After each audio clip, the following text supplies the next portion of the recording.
So in this tutorial, I'm going to show you how to evenly light what I consider to be some of the most challenging situations.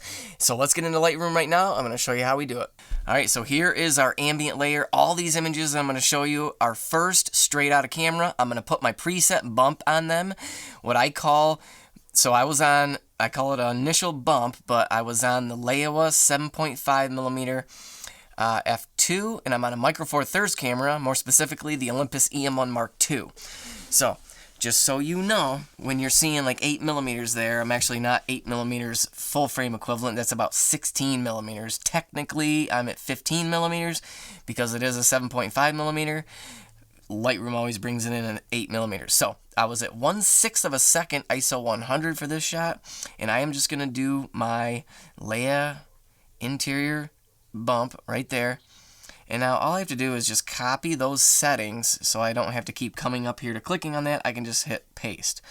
So the next image is a flash pop above the camera just to light the foreground right here, because we're going to run down both sides of this room and light it with that. So now I'm going to actually bring up my exposure to about there. Actually, that looks pretty good right there. So let's check that. Did I have, well, we're evenly lit back there with that ambient light. So, see, again, this is why I love, if you've seen any of my other tutorials that I talk about lights off, because you can use the ambient light when you're blending back in, whereas if you have your tungsten lights on, typically it's going to be harder to use that ambient light.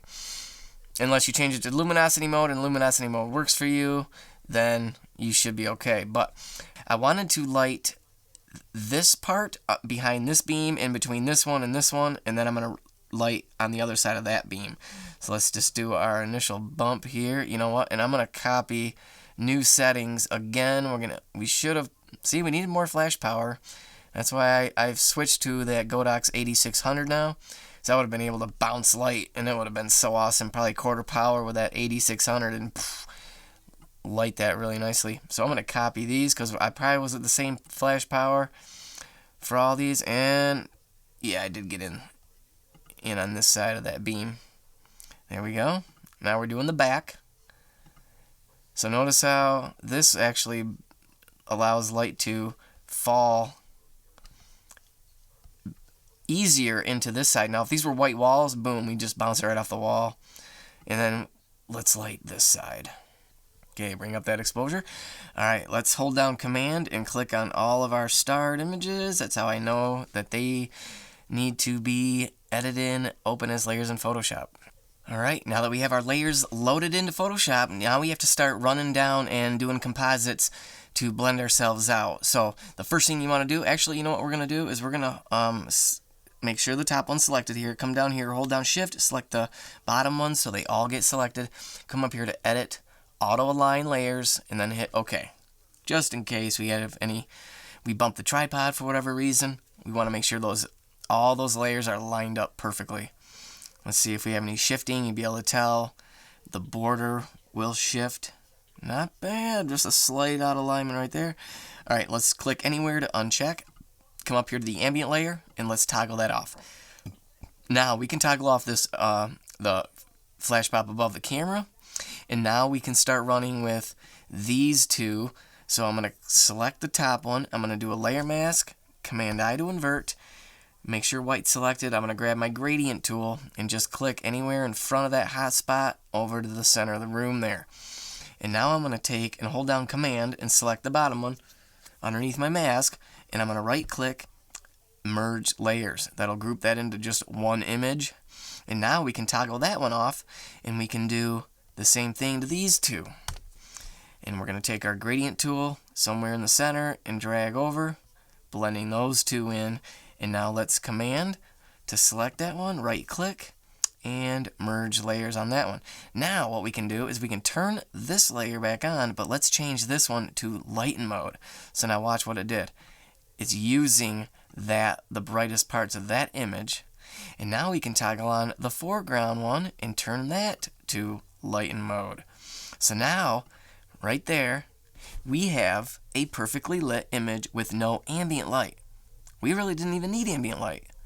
But we're going to do that just to make it look a little bit more natural. Let's take the ambient layer down, I don't know, 25% or so. We toggle that on and off. It gives us some ambient light. And look at our window view is still nice and clean.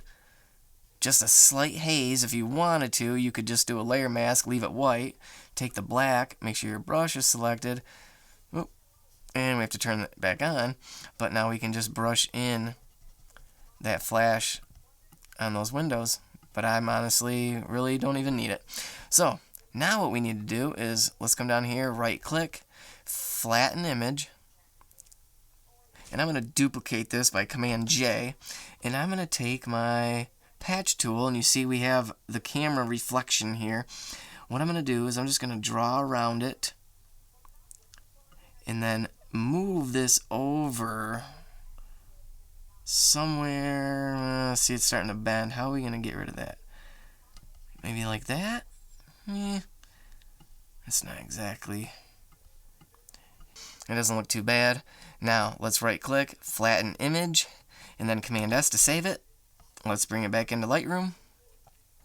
And I'm going to do my interior final bump.